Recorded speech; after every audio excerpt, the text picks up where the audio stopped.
Kasai, from the bottom of my heart, I can't thank you enough for your powerful words. Don't stop, keep going, keep speaking, we need you. So much of my work as a teacher, and particularly as a special educator, is amplifying the voices of my students. It's not about me, it's about them, and letting their voices be heard. They're tired of lockdown drills. They're tired of being traumatized at schools. Now, often when we talk about gun violence, we talk about the lives lost, and that is not the only impact of gun violence. Today, I want to talk to you about two of my students before I tell you about something else. First, I want to talk to you about Christian. Now, when I taught in New York City, I taught in a non-public school. Y'all, advocacy doesn't wait for sunshine, okay? I don't need it. Advocacy doesn't care if it's raining or if it's sunny, okay? We stand here in the rain. It's okay. I want to talk to you about Christian. Now, when I taught in New York City, I taught in a non-public school for kids who have been either failed out, gotten kicked out, or whose IEPs were too extensive to be met in their local public schools. So they came to us from all 5 boroughs, but we were housed in Manhattan, and so some of my students had very far, distances to travel by subway. And now, when they arrive at my school, they're already really been impacted by their learning challenges, right? And some of them are many years behind in school. But Christian had to leave school early every single day, especially in the winter months, because his mom did not want him traveling on the subway because he needed to be home before dark because of the gun violence in his community.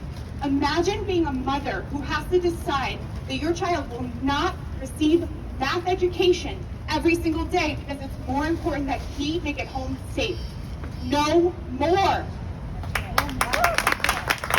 had a student named Eric. Now, I taught Eric when he was a junior and a senior, and I knew that Eric was in a gang. We talked a lot about it. Eric was in a gang because he did not have a father figure. It was him, his mom, and his sister. And every time I asked Eric why he was in a gang, he said, my mom and my sister need a roof over their heads. And that is my only way to make sure we have a home. 2 days after Eric's high school graduation, he was arrested on gun charges. Gun violence is everyone's problem. And gun violence is cyclical. It is not just the people who are shot, it is the people behind the guns who don't want to be behind the guns either. It is everyone's problem. Now, I was asked to speak today about my students, and I could spend hours doing so, as Diane damn well knows. But Kasai brought up something so important, that we are often numb to gun violence until it happens to us. And I hate from the bottom of my heart to say that was true.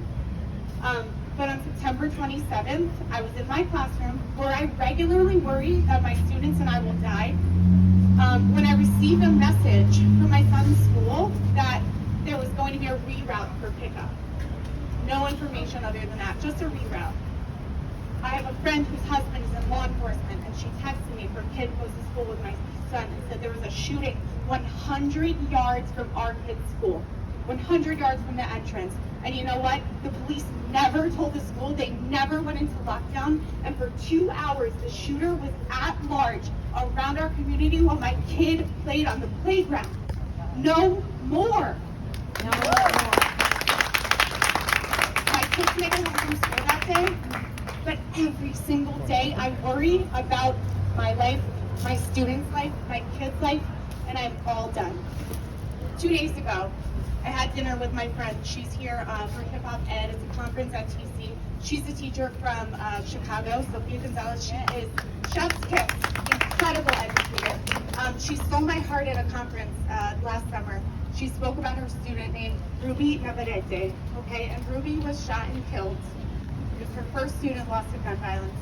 And 2 days ago, we sat down at dinner. Beautiful, Edgewater, New Jersey. Never been, wow. Edgewater's dope. And as we sat at dinner, she sat with me and she cried. We both cried, and she said, last week I attended Ruby's sentencing, her shooter's sentencing. And as we sat there and cried, I said, I know you're crying about Ruby, but I also know you're crying because his mother also lost a child that day. It's not just about the person on the end. There are There's two sides to a gun, and truthfully, no one wants to be known. Can we please have a moment of silence for Rufina Benete and for her shooter? I want to say thank you all so much for coming, for staying, for not being afraid of rain, because advocacy matters even when it's raining out. Thank you so much for being here. Thank you for being the voice, and I say it all the time, I will lay my small body over your children to stop them from dying in a school shooting, and I really don't want to. Please, don't stop.